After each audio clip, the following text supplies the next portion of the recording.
भारत के मुसलमानों के लिए एक बहुत महत्वपूर्ण और चिंताजनक अपडेट सामने आ रही है। एनआरसी यानी नेशनल रजिस्टर ऑफ सिटीजन्स को लेकर नई खबरें आ रही हैं और इन खबरों ने पूरे मुस्लिम समाज में एक बार फिर से बेचैनी पैदा कर दी है।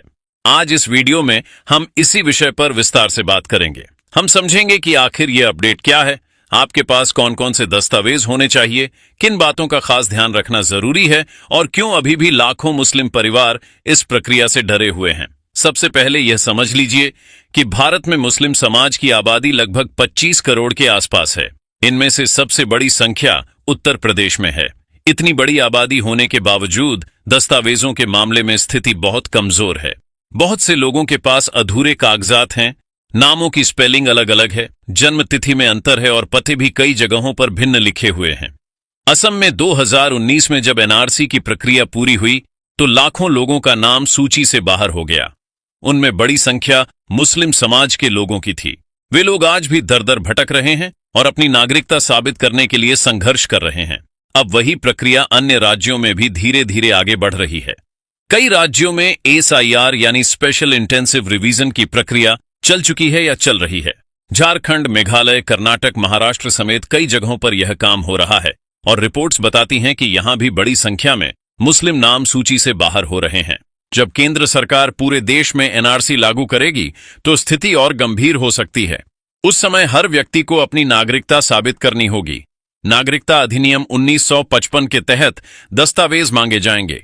2003 में नागरिकता अधिनियम में जो बदलाव किए गए थे उनके अनुसार केंद्र सरकार के पास पूरा अधिकार है कि वह किसी भी व्यक्ति से नागरिकता का प्रमाण मांग सकती है। अगर आप प्रमाण नहीं दे पाए तो आपकी नागरिकता संदिग्ध मानी जा सकती है।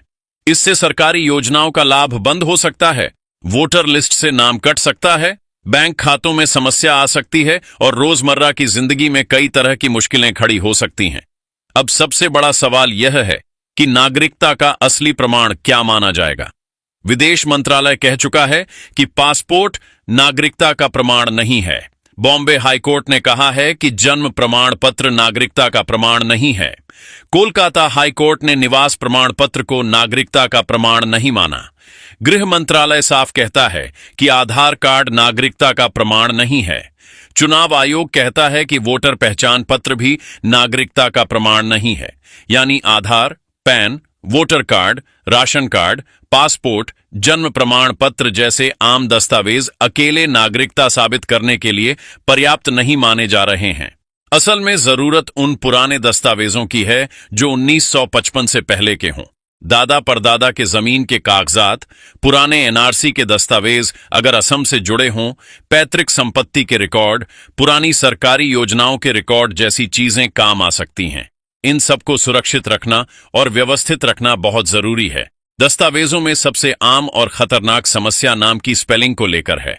मुस्लिम समाज में मोहम्मद शब्द को अलग अलग तरीके से लिखा जाता है।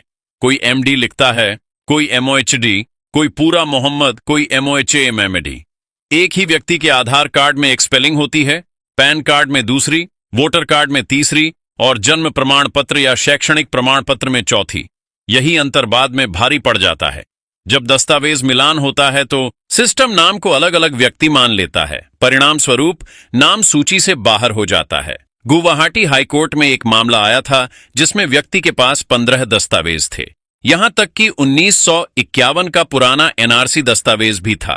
फिर भी नामों की स्पेलिंग, जन्मतिथि और पते में अंतर होने के कारण नागरिकता नहीं मिली। अदालत ने साफ कहा कि दस्तावेजों में एकरूपता जरूरी है, इसलिए हर मुस्लिम व्यक्ति को अभी से अपने सभी दस्तावेजों में एक ही नाम, एक ही स्पेलिंग, एक ही जन्मतिथि और एक ही पता सुनिश्चित करना चाहिए।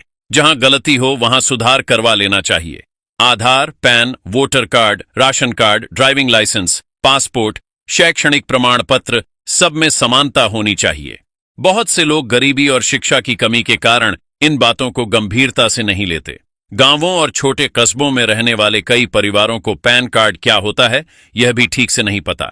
वे केवल आधार और राशन कार्ड जानते हैं क्योंकि इनसे राशन मिलता है। जन्म प्रमाण पत्र बनाने की आदत भी धीरे धीरे ही बढ़ी है।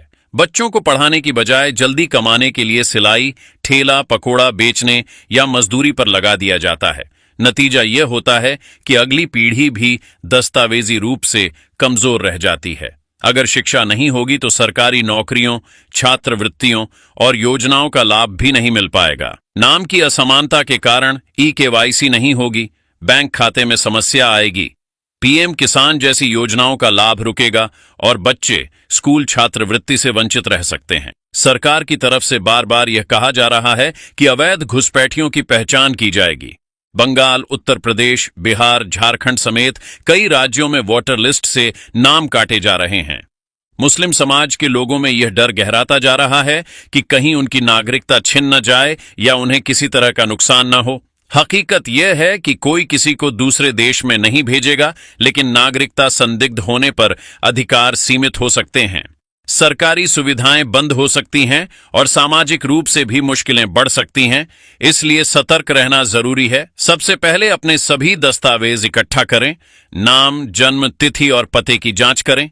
जहां अंतर हो वहां सुधार की प्रक्रिया शुरू करें।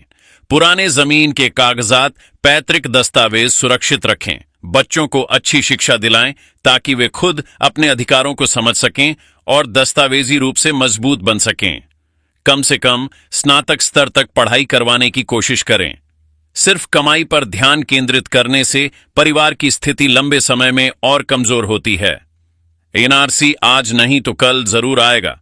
एसआईआर की प्रक्रिया कई राज्यों में हो चुकी है और आगे भी बढ़ेगी। जो लोग अभी तैयारी नहीं करेंगे उन्हें बाद में पछताना पड़ सकता है। मुस्लिम समाज के हर व्यक्ति को इस बात को गंभीरता से लेना चाहिए। दस्तावेज सही हों, नाम एक समान हो, पुराने कागजात सुरक्षित हों और शिक्षा पर ध्यान दिया जाए। यही सबसे अच्छा बचाव है।